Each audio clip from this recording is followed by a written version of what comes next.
మహబూబాబాద్ మాజీ ఎమ్మెల్యే శంకర్ నాయక్ పై కేసు నమోదైంది. భూమి ఆక్రమణ విషయంలో హనుమకొండలో సుబేదారి పోలీస్ స్టేషన్లో బాధితులు ఫిర్యాదు చేశారు. హంటర్ రోడ్ దుర్గాదేవి కాలనీలో 500 గజాల స్థలాన్ని శంకర్ నాయక్ తో పాటు ఆయన అనుచరులు ఆక్రమణకు ప్రయత్నించారని బాధితులు తెలిపారు.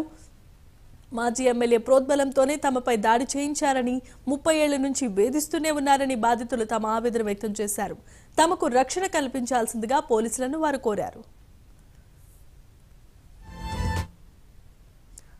ఇదే అంశానికి సంబంధించి మరిన్ని అప్డేట్స్ ను వరంగల్ నుండి మా ప్రతినిధి తిరుపతి ఫోన్ ద్వారా అందిస్తారు. తిరుపతి, చెప్పండి.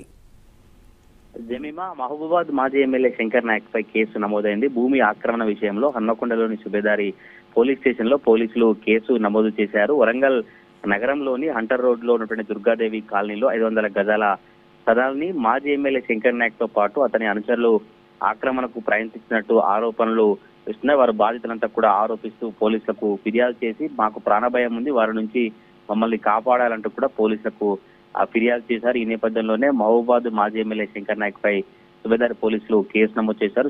శంకర్ నాయక్ తో పాటు మరొక ముగ్గురుపై కూడా కేసు నమోదు చేసినట్టు తెలుస్తుంది. ఈ ల్యాండ్ కు సంబంధించి 30 సంవత్సరాల నుండి మమ్మల్ని శంకర్ నాయక్ మనుషులు కావచ్చు, శంకర్ నాయక్ వేధిస్తున్నట్టు కూడా బాధితులు ఆవేదన వ్యక్తం చేసే పరిస్థితి కనబడుతుంది. మాజీ ఎమ్మెల్యే శంకర్ నాయక్ ప్రోద్బలంతోనే అతని అనుచరులు దౌర్జన్యం చేసి మమ్మల్ని కొట్టారని బాధితులు ఆవేదన వ్యక్తం చేసే పరిస్థితి కనబడుతుంది. ల్యాండ్ యజమానులకు సంబంధించిన కంటైనర్ తో పాటు వస్తువులను కూడా దొంగలించారు, మా సెల్ ఫోన్లు కూడా లాక్కున్నారనే పరిస్థితి కనబడుతుంది. ఈ నేపథ్యంలో పోలీసులకు ఫిర్యాదు చేశాము.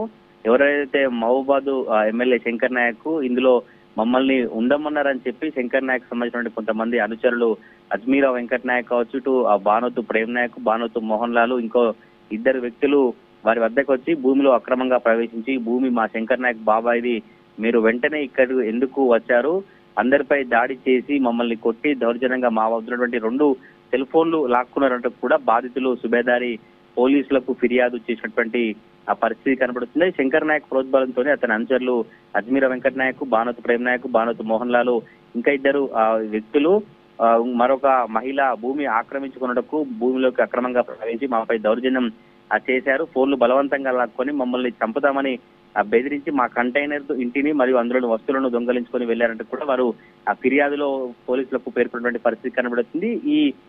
ఎవరైతే దొంగలించుకున్నారో, ఎవరైతే దాడి చేశారో వారిని చూస్తే గుర్తుపట్టగలం అంటూ కూడా పోలీసులకు బాధితులు పేర్కొన్నట్టు తెలుస్తుంది. వస్తువులు కూడా తిరిగి చూస్తే ఆ గుర్తుపట్టగలం, ఆ దాడితో దిగ్భ్రాంతికి గురై ఉన్నాం, సమయానికి దరఖాస్తు ఇవ్వలేకపోయాం, కావున వారితో మాకు ప్రాణహాని ఉన్నందున తగిన చర్యలు తీసుకోవాలని కూడా సుబేదారి పోలీసులకు బాధితులు ఫిర్యాదు చేసినటువంటి పరిస్థితి కనబడుతుంది. ఫిర్యాదుతోనే సుబేదారి పోలీసులు కేసు నమోదు చేశారు. అయితే మహబూబాబాద్ మాజీ ఎమ్మెల్యే శంకర్ నాయక్ తీరు పట్ల ఇప్పటికే వరంగల్ శివార్ల నుండి కొన్ని భూములకు సంబంధించి కూడా ఆరోపణలు వినిపించాయి. ఇటు మహబూబాబాద్ టౌన్ శివార్లకు కూడా అనేక ఆక్రమణలు జరిగాయి. అది ఎమ్మెల్యేగా ఉన్నప్పుడు భూ ఆక్రమణలు, భూ కబ్జాలు జరిగినటువంటి ఆరోపణలు వినిపించాయి. అయితే గత బీఆర్ఎస్ ప్రభుత్వం ఉంది కనుక గత బీఆర్ఎస్ హయాంలో పోలీసులు మాజీ ఎమ్మెల్యే శంకర్ నాయక్ పై కేసు నమోదు చేయడానికి కొంత చేయలేకపోయారు. కానీ ఇప్పుడు కాంగ్రెస్ ప్రభుత్వం ఏర్పడిన తర్వాత బాధితుల సంఖ్య రోజు రోజుకు బయటికి ఎక్కువ వస్తున్నదో బాధితులు ఫిర్యాదు చేయడంతోనే మాజీ ఎమ్మెల్యే శంకర్ నాయక్ పై కేసు నమోదు చేసినట్టు తెలుస్తుంది. మరి ఈ కేసుకు సంబంధించి మాజీ ఎమ్మెల్యే శంకర్ నాయక్ ఎట్లా స్పందిస్తారు, ఇంకా పోలీసుల చర్యలు ఏ విధంగా ఉంటాయో చూడాలి. జమీమా,